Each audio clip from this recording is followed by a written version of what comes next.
chers amis, Shavua Tov. Bon, aujourd'hui nous allons étudier un petit morceau qui nous parle d'un problème que chacun de nous rencontre plus ou moins fréquemment dans sa vie et auquel il est important de trouver une solution. Rabbi Nathan nous dit il n'existe pas un sujet sur lequel l'homme puisse se tromper au point de transformer une attitude négative en quelque chose de bon, c'est-à-dire une illusion, de croire à propos de quelque chose qui est mal que c'est bien. C'est un des artifices qu'utilise la force négative, la tentation, pour nous détourner, de nous faire croire qu'on va faire quelque chose de bien, alors qu'en vérité, c'est quelque chose de mal. C'est la ruse. Donc, il n'y a pas un point sur lequel la ruse s'exerce et pour abuser, pour tromper les gens, comme la dispute, la discorde. C'est là où le rusé, le malin, celui qui nous tente, s'appelle un danseur. Il danse carrément et sa danse consiste à une mascarade, c'est-à-dire à se faire passer pour quelqu'un de bien, alors qu'en vérité, il a de mauvaises intentions. Quelles sont ses méthodes? Quelles sont ses intentions? Il incite l'homme à chercher des querelles à son prochain. Son prochain, ça peut être son voisin, ça peut être un collègue du travail, ça peut être un concurrent, ça peut être quelqu'un qu'on rencontre de temps en temps, ça peut être quelqu'un de plus proche, quelqu'un de notre famille, ça peut être sa propre épouse, ou son propre mari, ou ses enfants, ou ses parents, c'est-à-dire les gens à qui on a affaire. Donc, les gens à qui on a affaire, puisqu'on a affaire à eux, il y a sûrement quelque chose de positif dans cette relation. Elle peut apporter un complément à chacun des membres de la relation. Et le mauvais côté, qui n'est pas intéressé du tout à nous voir progresser, à nous voir se compléter, va introduire en nous un mauvais esprit. Mais ce mauvais esprit, au lieu de le manifester directement en lui disant va lui chercher des histoires, cherche-lui des complications, fais-lui, embête-le, au lieu de nous inciter directement comme ça, au contraire, il va se déguiser d'une manière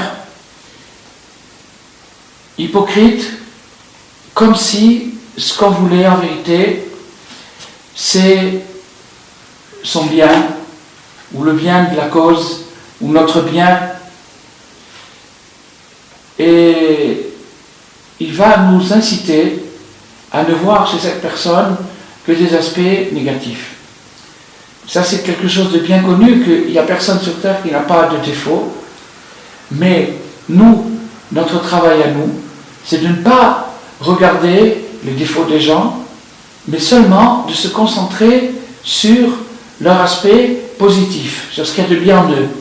De les juger du bon côté, c'est une obligation. D'après la Torah, c'est un devoir de juger les gens favorablement, c'est-à-dire que dans un cas où il y a un doute, ou dans un cas où c'est un doute un peu, disons, c'est presque sûr, mais quand même il reste encore un petit doute, on a toujours l'obligation, d'après la Torah, de rétablir les choses dans le bon sens, c'est-à-dire de laisser à la personne son bénéfice du doute et de ne pas lui chercher d'histoire sur un doute.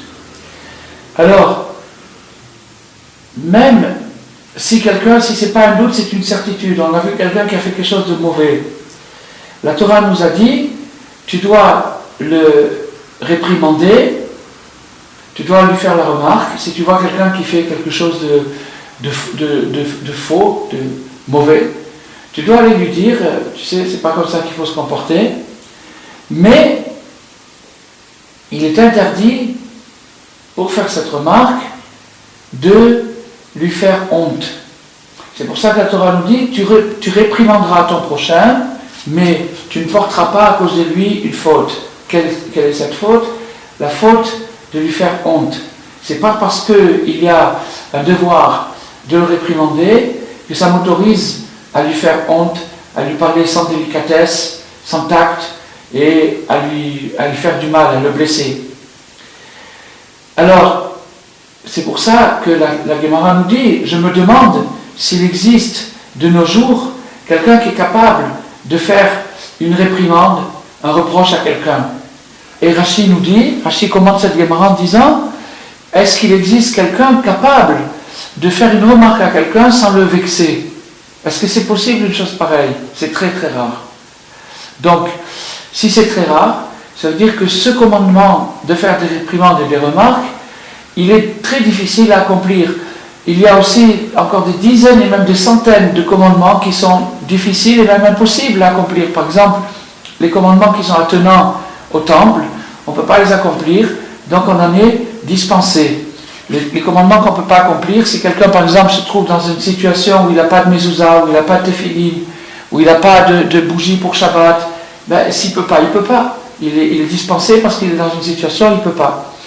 Maintenant, si quelqu'un se trouve face à une autre personne qui se conduit pas d'une manière correcte et qu'il a donc à ce moment-là, théoriquement, le devoir de lui faire une remarque.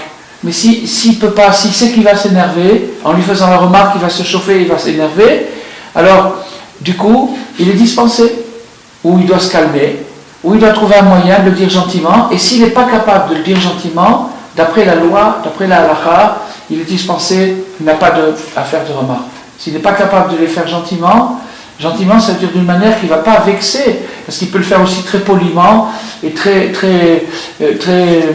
avec beaucoup d'élégance et obséquieux, mais au fond de lui-même, il y a un poison, une méchanceté qui transparaît et qui vexe encore plus profondément l'interlocuteur. Donc il faut que ça soit sincère, il faut que ça soit vrai. Si tu veux faire des remarques aux autres, fais-les gentiment. Gentiment, avec douceur, avec affection, et surtout en faisant passer un message de positif, d'espoir. Message d'espoir, ça veut dire, je compte sur toi, je sais que tu peux t'améliorer. Je sais que tu peux te renouveler, je sais que tu peux faire bien. J'en suis persuadé, c'est pour ça que je me permets de te faire cette remarque, parce que je suis sûr et certain, que tu peux faire bien et que c'est par erreur que tu as fait ça. Mais ça, c'est pas une comédie. On ne peut pas faire semblant de cette chose-là. Parce que si on fait semblant, encore une fois, c'est une grande hypocrisie et ça n'aide à rien. La personne va être vexée au fond d'elle-même. Elle dit, en plus, il se moque de moi. Ça ne marche pas. Pour que ça marche vraiment, il faut que ça soit sincère. Et pour que ça soit sincère, il faut vraiment y croire. C'est-à-dire croire en l'homme, croire en la personne. Croire qu'elle peut évoluer, qu'elle peut changer et qu'elle n'est pas condamnée à rester toute sa vie dans cette situation. Alors maintenant, il y a quelque chose d'extraordinaire. Dans un autre endroit, Rabbi Nathan nous dit, de la même façon que nous avons un devoir de réprimander autrui, mais de ne le faire que dans le cas où on peut le faire délicatement, avec amour, avec gentillesse, avec espoir, c'est-à-dire en comptant sur la personne, en étant certain qu'elle peut évoluer et peut s'améliorer. De la même façon, il est connu que chacun de nous s'adresse des reproches à lui-même. Constamment, il vit 24 heures sur 24 avec lui-même et il s'adresse des reproches.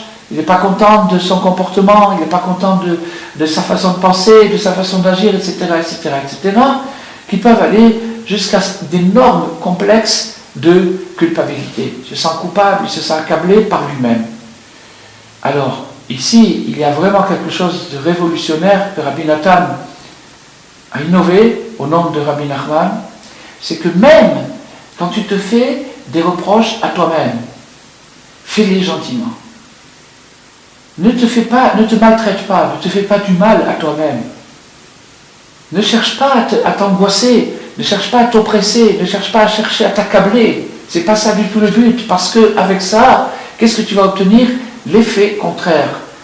D'abord, un découragement, une envie de se révolter, de tout plaquer, de tout lâcher, de se dire j'en ai marre, j'y arrive pas, c'est trop dur pour moi, etc., etc. Pourquoi? Parce que la remarque a été trop cinglante, elle a été trop dure, elle a été trop méchante. Alors, Rabbi Nathan nous dit, quand tu vas te faire des remarques, fais-les gentiment.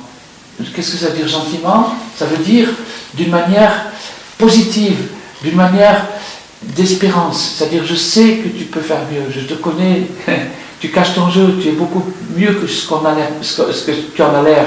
À soi-même, on doit se dire ça, et on doit le dire aux autres aussi. Et une personne qui l'exerce avec lui-même pourra plus facilement l'exercer avec les autres. Parce que quelqu'un qui se massacre constamment et qui se fait des reproches et de la culpabilité à longueur d'année, celui-là, il n'aura pas pitié sur quelqu'un d'autre, sur sa pauvre épouse ou sur ses enfants. Il les embêtera tout le temps, et sans arrêt, il leur cherchera des querelles et des défauts. Rabbi Nachman est venu pour nous guérir de toutes ces maladies de l'exil. Ces maladies de l'exil, on les traîne par des siècles et des siècles d'influence du moralisme, de toutes sortes de tendances moralistes qui ne sont pas du tout l'esprit de la Torah. L'esprit de la Torah, c'est un esprit prophétique. L'esprit prophétique consiste à voir plus le virtuel que l'actuel. L'actuel n'est que passager. Le temps passe, il passe comme une illusion. Mais le virtuel, c'est-à-dire l'immense potentiel qui se trouve dans le cosmos, dans le monde, c'est quelque chose qui un jour va nous surprendre par des merveilles. La même chose pour l'homme. L'homme virtuel, l'homme possible, potentiel, qui existe en chacun de nous, et qui pourrait développer quelque chose de fabuleux, quelque chose d'extraordinaire, c'est ça que les prophètes nous invitent à voir et à regarder. Et alors à ce moment-là, on ne se laissera pas rouler par soi-même, de s'imaginer que c'est une bonne action de chercher des noix aux gens, de les embêter, de les persécuter, même quand il s'agit de les réprimander. Parce qu'on se rendra compte que ce qu'il faut, c'est donner aux gens confiance et espoir.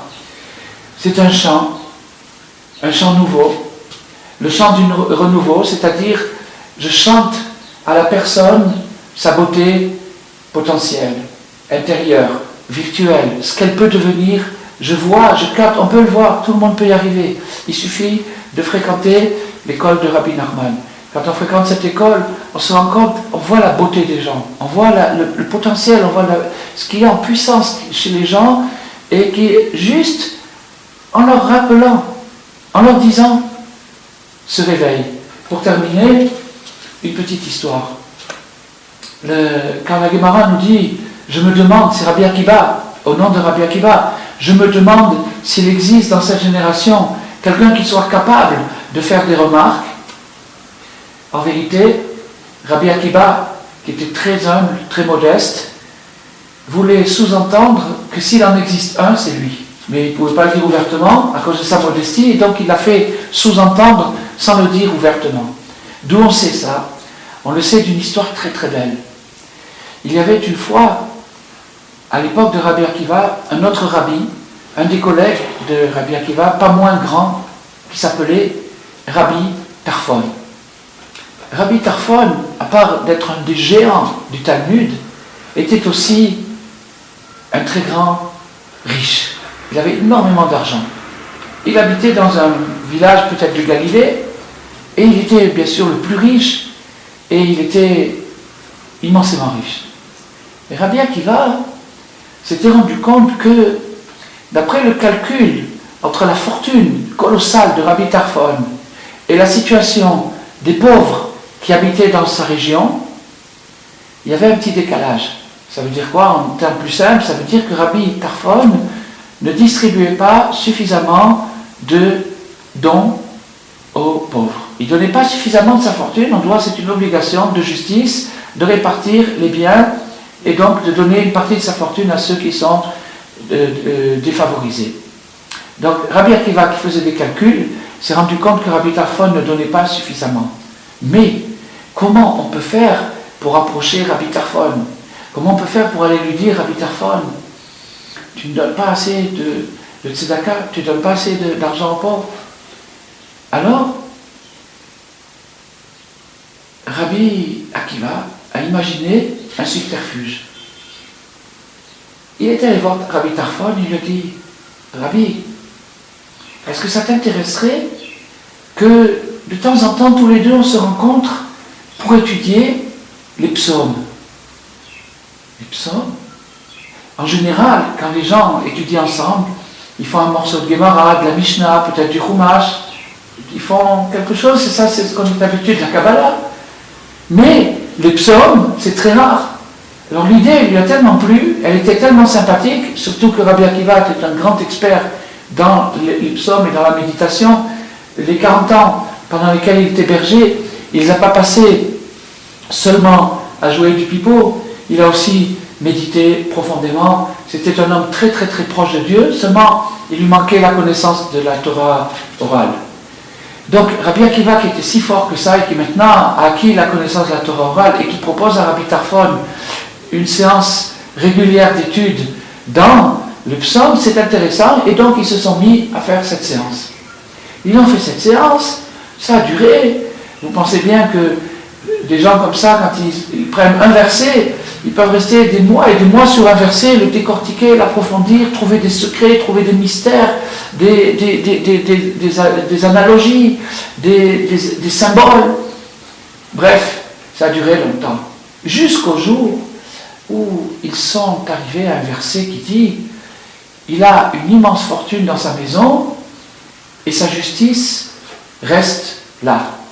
Mais sa justice, on peut le dire, sa justice, on peut dire aussi la tzedaka, c'est-à-dire le fait de donner aux autres. Une allusion pour dire, il a beaucoup d'argent, mais qu'est-ce qui se passe avec les dons des pauvres? Cette allusion était si fine, si délicate et si discrète que Rabbi Tarfon l'a quand même capté, mais il l'a capté avec satisfaction. Il ne s'en est pas vexé, il ne s'en est pas offusqué, il a compris, il a décanté, il a reçu le message, il a décanté gentiment, il l'a accroché sur le verset, et il a vu qu'il y avait chez lui un potentiel économique inexploité. Il a une fortune qui n'est pas utilisée comme elle devrait l'être. Il a pris Rabbi Akiva et il l'a embrassé. Il a dit « Merci, mon maître. Tu m'as appris quelque chose.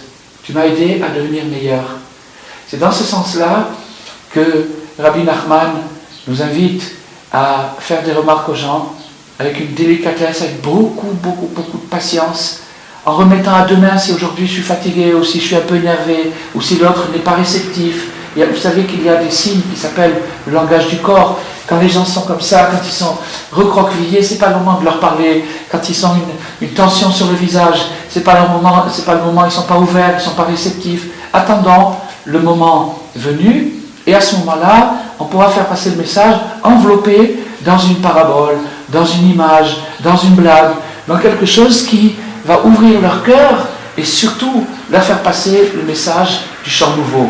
Le message du chant nouveau, ça veut dire que tu es capable de te renouveler intégralement à la seconde. Tu n'es pas condamné. Tu n'es pas obligé de rester toute ta vie tel que tu es. Voilà. C'était ça, le message d'aujourd'hui, qui peut nous sauver de beaucoup de déconvenues, surtout quand Rabbi Nathan nous explique ici que la pire des choses, c'est la dispute, la discorde, la querelle. C'est ça qui empêche le temple d'être reconstruit, c'est ça qui empêche la rédemption. Donc chaque pas vers la paix, chaque pas vers l'harmonie va faire anticiper, va rapprocher la rédemption, et c'est ce que nous souhaitons. Voilà, à bientôt.